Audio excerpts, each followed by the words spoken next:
Hi friends, ಇವತ್ತು mutton gravy ಹೆಂಗೆ ಮಾಡೋದಂತ ನೋಡ್ಕೊಂಬರೋಣ ಬನ್ನಿ. ಕಾದಿರೋ ಎಣ್ಣೆಯಲ್ಲಿ ಈಗ ನಾನು ಹಚ್ಕೊಂಡಿರೋ ಈರುಳ್ಳಿನ ಹಾಕ್ಕೊಳ್ತಾ ಇದ್ದೀನಿ.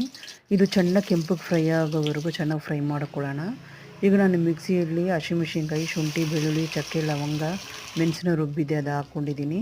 ರುಬ್ಕೊಂಡಿರೋ 4 ಟೊಮೊಟೊ ಪೇಸ್ಟನ್ನು ನಾನು ಇವಾಗ ಹಾಕ್ಕೊಳ್ತಾ ಇದ್ದೀನಿ. 3 ಸ್ಪೂನ್ ಧನಿಯಾ ಪೌಡ್ರು, 1 ಸ್ಪೂನ್ ಖಾರ ಪುಡಿ, ಅರ್ಧ ಸ್ಪೂನ್ ಅರಶಿನ ಹಾಕ್ಕೊಂಡಿದ್ದೆ. ಇದನ್ನು ಚೆನ್ನಾಗಿ ಮಸಾಲೆ ಹಸಿ ವಾಸನೆ ಹೋಗೋವರೆಗೂ ಮಸಾಲಾನ ಚೆನ್ನಾಗಿ ಫ್ರೈ ಮಾಡ್ಕೊಳ್ಳೋಣ. ಈಗ ನಾನು ಬೇಯಿಸ್ಕೊಂಡಿರೋ ಮಟನ್ನ ಇವಾಗ ನಾನು ಮಸಾಲೆ ಒಳಗಡೆ ಹಾಕ್ಕೊಳ್ತಾ ಇದ್ದೀನಿ. ಫ್ರೆಂಡ್ಸ್, ಇದು ಇಡ್ಲಿ ದೋಸೆಗೆಲ್ಲ ತುಂಬ ಚೆನ್ನಾಗಿರುತ್ತೆ. ನೀವು ಮನೇಲಿ ಒಂದ್ಸಲ ಟ್ರೈ ಮಾಡಿ ನೋಡಿ.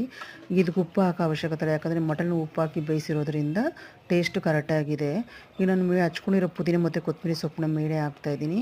ಯಾಕೆ ಕುದಿತರುವಾಗ ಹಾಕಿದ್ರೆ ಪುದೀನದ ಫ್ಲೇವರ್ ಚೆನ್ನಾಗಿ ಹಿಡಿಯುತ್ತೆ. ನೋಡಿ, ಮಟನ್ ಗ್ರೇವಿ ರೆಡಿ ಆಯಿತು. ನನ್ನ ವಿಡಿಯೋ ನಿಮ್ಗೆ ಇಷ್ಟ ಆಗಿದರೆ ಶೇರ್ ಮಾಡಿ, ಕಮೆಂಟ್ ಮಾಡಿ, ಸಬ್ಸ್ಕ್ರೈಬ್ ಮಾಡಿ. Thank you friends.